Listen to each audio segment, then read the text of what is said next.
តើស្វែងយល់អំពីការប្រើកម្លាំងសង្កត់ទៅលើរាងកាយកុមារធ្វើឲ្យកុមារគ្រប់គ្រងអារម្មណ៍បានល្អហើយនឹងជួយឲ្យកុមារនឹងឆាប់មានចិត្តស្ងប់មកវិញដែលហៅថា deep pressure therapy អ្វីទៅជា deep pressure therapy deep pressure therapy គឺជាការប្រើប្រាស់កម្លាំងទៅលើរាងកាយកុមារធ្នមសើឬការប្រើប្រាស់របស់ដែលមានទម្ងន់ប៉ះទៅលើរាងកាយរបស់កុមារធ្វើឲ្យកុមារនឹងឆាប់មានចិត្តស្ងប់មកវិញហើយនឹងធ្វើឲ្យកុមារដែលមានអារម្មណ៍ថាលើសលប់ឬក៏លើសដែនកំណត់នឹងវិលមករកធម្មតាដូចដើមវិញឥទ្ធិពលរបស់ deep pressure therapy គឺធ្វើឲ្យមានការបញ្ចូលអារម្មណ៍តាមរយៈវិញ្ញាណឬក៏ញៀននិងបង្កើនសកម្មភាពសាច់ដុំហើយនឹងសន្លាក់បញ្ជូនព័ត៌មានទៅកាន់ខួរក្បាលដែលជាប្រព័ន្ធមួយដែលគេហៅថា proprioceptive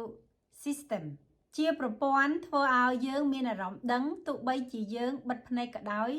ឬក៏យើងនឹងមើលមិនឃើញក៏ដោយអត្ថប្រយោជន៍របស់ deep pressure therapy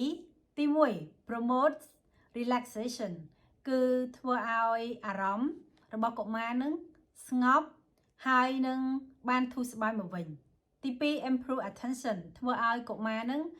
មានការផ្ចង់អារម្មណ៍កាន់តែល្អប្រសើរទី3 support emotional regulation គឺជួយទ្រទ្រង់ឬក៏ជំរុញឲ្យកុមារនឹងចេះគ្រប់គ្រងអារម្មណ៍ខ្លួនឯងនឹងបានកាន់តែល្អទី4 increase body awareness បានន័យថាជំរុញឲ្យមានការយល់ដឹងដល់ផ្នែករាងកាយទី5 reduce feeling of anxiety and sensory overload បានន័យថាគឺជួយធ្វើឲ្យការធុញថប់អារម្មណ៍នឹងបាត់មកវិញហើយនឹងធ្វើឲ្យអារម្មណ៍កុមារដែលមានអារម្មណ៍ថាលះលប់ឬក៏លះពីដែនកំណត់នឹងគឺមកធម្មតាវិញទី6 improve sleep and learning គឺជួយធ្វើឲ្យកុមារនឹងគេងបានស្កប់ស្កល់ល្អហើយធ្វើឲ្យការរៀនសូត្រកាន់តែប្រកែកនិងមានការចងចាំសកម្មភាពរបស់កុមារធ្វើ deep pressure therapy ឬក៏គេហៅថា deep pressure activity មានដូចជាទី1គេហៅថា stream roller បានន័យថាយើងត្រូវយកកូនបាល់មួយឬក៏បាល់មួយយ៉ាងធំបន្តិចមកយើងមកដាក់ទៅលើខ្នងរបស់កុមាររុញចុះរមៀលចុះរមៀលឡើងពីខ្នងរហូតដល់ចុងជើងពីជើងឡើងទៅដល់ខ្នងអាចឡើងទៅដល់ដៃទាំងសងខាងទាំងឆ្វេងទាំងស្ដាំហើយយើងធ្វើដដែលទី2គេថា chair push up គឺយើងដាក់កៅអីមួយហើយយើងឲ្យកុមារគាត់ច្រត់ដៃទាំងពីរនៅលើកៅអី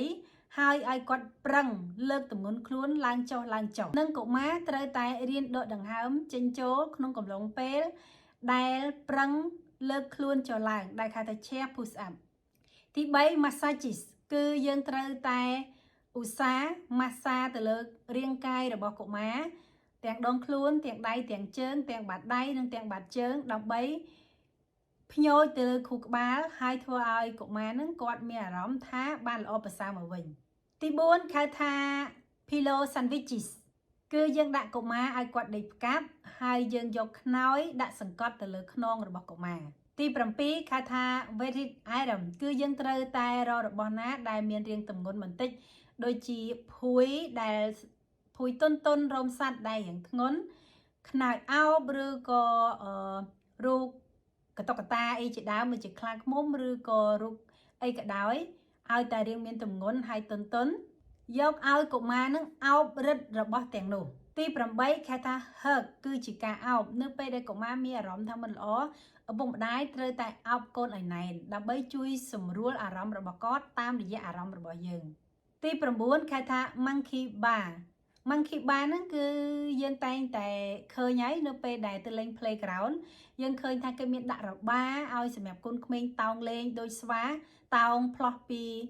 កាំមួយទៅកាំមួយអញ្ចឹងនៅពេលដែលយើងឲ្យកុមារលេងបែបគេថា monkey bar នេះគឺអត្ថប្រយោជន៍ជួយ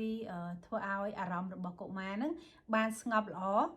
សរុបសេចក្តីមកវិញដើម្បីជួយសម្រួលឲ្យកុមារហ្នឹងគាត់ឆាប់មានអារម្មណ៍មកធម្មតាវិញនៅពេលដែលគាត់មានអារម្មណ៍ថាលើសលប់ឬក៏លើសពីដែនកំណត់ឬក៏គាត់ពិបាកក្នុងការគ្រប់គ្រងអារម្មណ៍យើងប្រើទ្រឹស្ដីមួយគេហៅថា deep pressure therapy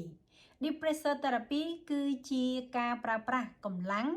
ឲ្យប៉ះទៅលើរាងកាយកុមារធ្នម